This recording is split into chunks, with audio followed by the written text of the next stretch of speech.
labda bunge la seneti ndio ingelaumiwa. Na kawaida hata mgonjwa akipona malaika anaokoa, lakini akifa daktari ameua. Kwa hivyo kwa hii nasema kwamba kamati imefanya kazi nzuri.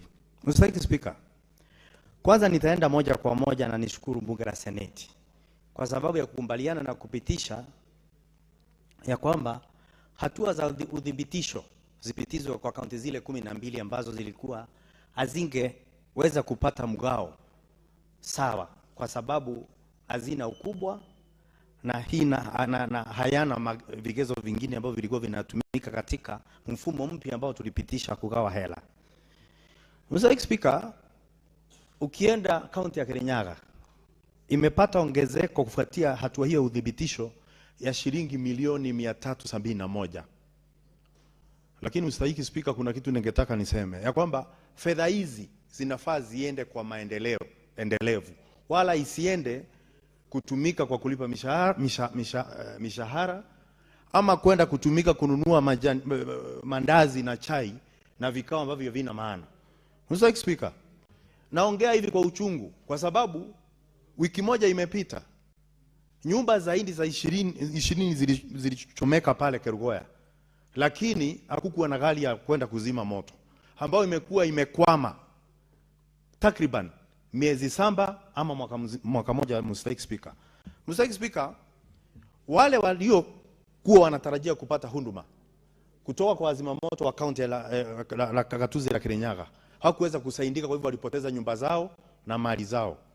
Walimbindi waanze kujaribu kuzima moto wakitumia karai za zenye wanatumia kuoga na wakiomba mvua iweze kunyesha ili moto iweze kuzimika, lakini haikuwezekana. Kwa hivyo Mr. Speaker, ningetaka niseme ya kwamba tunapoongeza hizi fedha tuhakikishe ya kwamba Gatuzi, gavana wangu, gavana Waiguru, hakikishe kwamba umenunua gari kwa dharura za wazima moto, kwa sababu watu wamekuwa wakihangaika na kuomba gari kutoka sehemu zingine kuja kuzima moto. Ya pili Mr. Speaker, ni hizo bilioni 13 ambazo zimeongezewa. Pia nimeweza kuangalia ripoti ambayo imetoka katika kamati husika na kuona ya kwamba kamati ya maridhiano ilisema kwamba hii fedha itumike kwanza kwenda kulipa malipo yanayosumbiliwa, ile pending bills ambazo Gatuzi nyingi hazijalipa. Mr. Speaker, kuna watu ambao walipata fedha kidogo sana, walifanya kazi kwa county kwa kutumia fedha kidogo sana. Unapata mtu ambaye alifanya kazi ya kuleta daftari na kalamu za 300,000 miaka 7 mpaka saa hii hajawahi lipwa, na ili hali alienda kwenye benki akaenda kakopa ili kufanya kazi ile kwenye kaunti zetu, ambao sasa wengine wameuziwa mali zao kwa sababu mandalali wamekuja kwa sababu ya kushindwa kulipa zile fedha ambazo walikuwa wamechukua wakidhania watalipoweza kujikimu. Mr. Speaker, kwa hivyo ningeomba bunge zetu hizi bilioni 13 zimeongezewa, muanze kulipa mandeni kwa watu ambao wamevumilia na nyinyi mmesheni fedha zao katika Gatuzi zetu, waweze kwenda kumaliza fedha ambazo walikuwa wamelipa, waweze kuokoa mali yao. Jambo lingine Mr. Speaker, ni katika manaba kana za kiuchumi ambazo kwa kimombo zinaitwa economic blocks. Zile kana za kiuchumi Mr. Speaker, nadhani wewe umetoka eneo ambalo tuko na eneo la kiuchumi, hazina maana kabisa kwa sababu hakuna mshikamano. Mr. Speaker, kanda zile na fedha ambazo wanapatia sahihi, wakiamua kwamba atashirikiana kutafuta soko kwa pamoja, soko za majani chai, soko la miraa, soko la kahawa, mchere na kila kitu, Mr. Speaker, wangeweza kupata soko na tuweze kuuza, tusikae tu kila siku tunategemea serikali kuu. Lakini kwa sababu wamelegea Mr. Speaker, ndio unaona kila kitu na kilimo kimegatuliwa. Kila siku unasikia magavana wakisema serikali kuu, serikali kuu. Hizi fedha tunawapa waweze pia kutumia kwa kutafuta soko katika mazao husika katika Gatuzi zetu Mr. Speaker. Jambo hili lingine Mr. Speaker, ni barabara katika maeneo ambayo yanakuzwa chakula na vitu tofauti Mr. Speaker.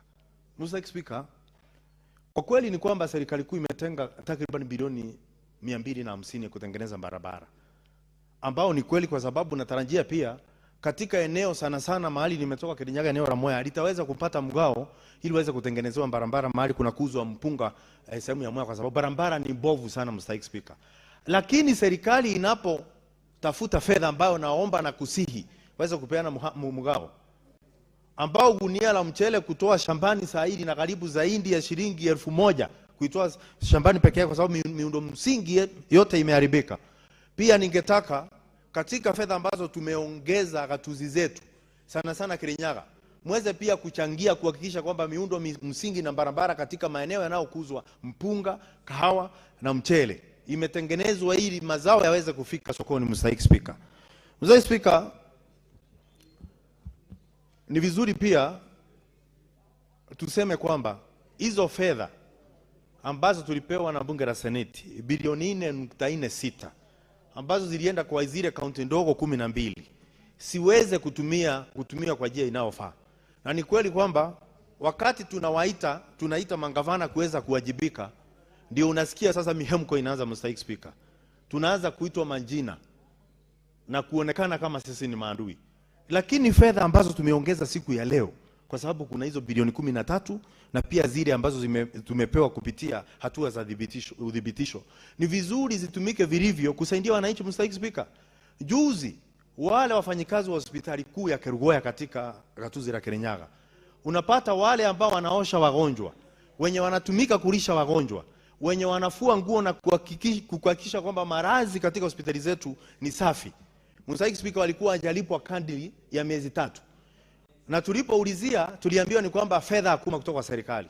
Sasa nataka niweze kumwambia gavana Anne Mumbi Waiguru kwamba leo katika kikao cha leo katika bunge la Seneti tumeongezea fedha, kusiwe na aibu na mateso kwa wanaofanya kazi katika gatuzi zetu, na iwe kisingizio ni kwamba fedha hazimo wala hazijatosha. Mr. Speaker, kwa sababu wale watu ni watoto watu. Mr. Speaker, na unajua sana naye kula na kijiko ajui mwenye kula na mkono ukuu anachomeka.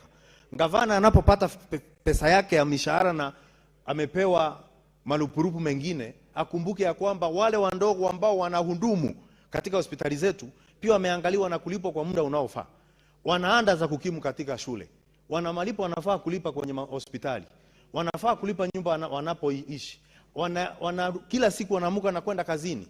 Kwa hivyo itakuwa ni jambo la aibu kusikia tena kwamba wale wafanyikazi wanafinyiliwa na wakiongea wanadhulumiwa. Mr. Speaker.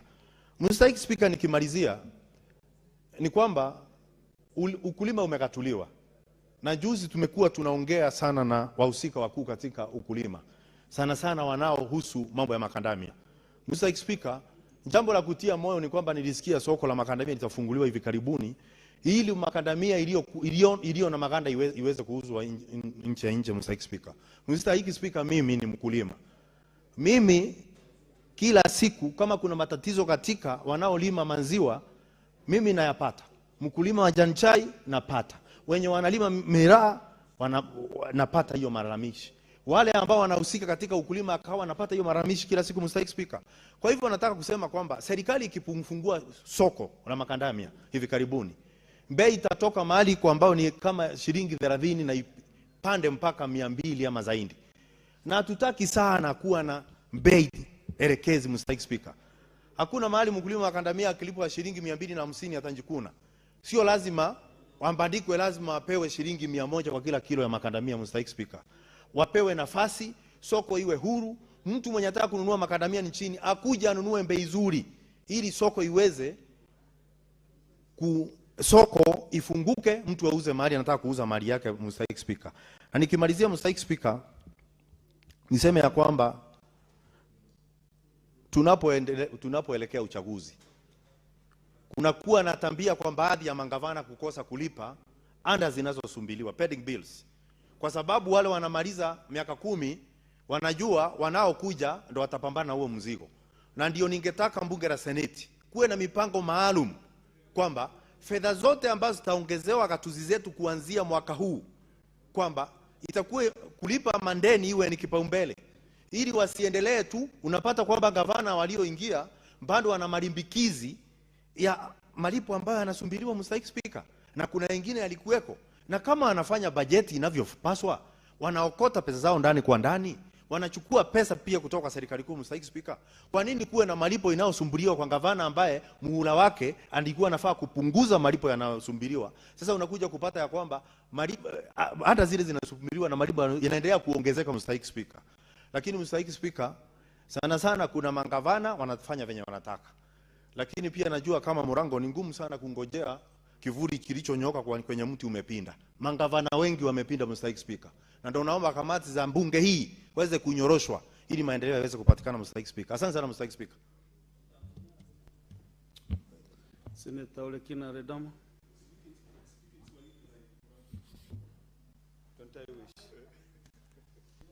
Thank you, Mr. Speaker. Mr. Speaker, let me begin by appreciating this House for being diligent to discuss the issue of revenues being sent to the counties. In fact, Mr. Speaker, if there's a time that when I look at both sides of the aisle, I see quorum, it is normally during this time. And this demonstrates how keen each member is to be able to send money to their counties. Mr. Speaker,